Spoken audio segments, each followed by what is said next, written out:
It's unfortunate that the idea of having an intention is sort of like so often repeated that it's sort of lost meaning. But it's not as, in my experience, it's not as complicated or labored as it sounds, and it's also really, really, really, really helpful.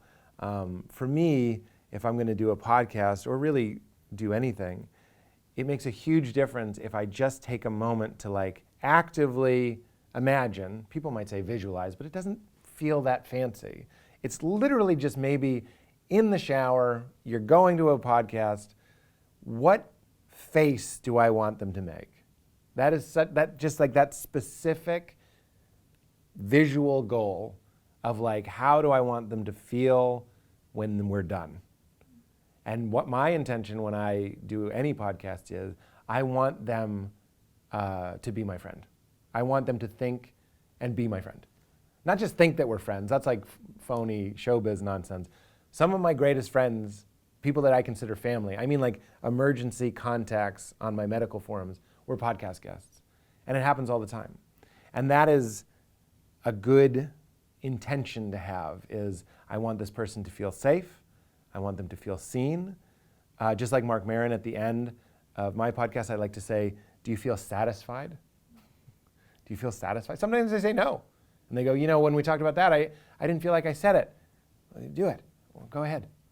And but specifically, what kind of laugh do I want them to laugh? What kind of smile do I want them to smile? That's what visualization is to me. It's not as heavy as like sitting and really, I'm going to play by play. It's 15 seconds, if that.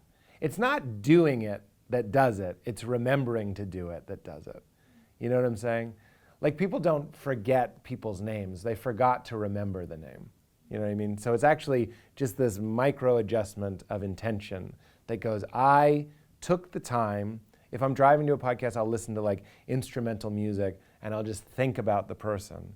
And you'd be shocked. I'm also listening to myself.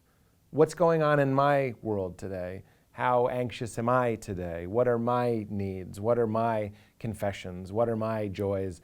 And then I'm going in loaded. So if they're not gonna, this is another great thing. You go in with enough to say about yourself that if they don't say anything, you go, it's fine, you can sleep in the back. I'll drive us to Disney. It's okay. This is my podcast too. It's fine. I'm glad you're here. You're gonna listen to me talk about my mom. And boy, I hope you talk about your mom. But if you just wanted to plug your book, that's fine. It'll get a hefty plug at the beginning. But the episode is gonna be Pete heavy. And hopefully that's comforting. It shouldn't be threatening. It's like, oh, he's got it. It's good. I'll respond as well.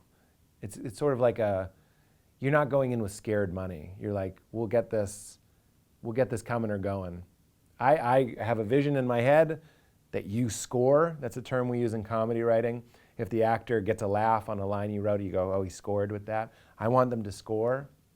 I interviewed Stephen Colbert for a fest in LA, and at one point he was just crushing, and it was because of a certain series of questions and areas that we were going with. Nothing was planned. It was just we flowed and we got there, and it was 3,000 people were there, and he's crushing, and I'm like, it's like watching your children take a step or something, like something that you built together paid out for him. Nobody remembers that I did that interview, but everybody that was there was like, remember that thing Stephen said about the tree frogs? And you're like, I did it.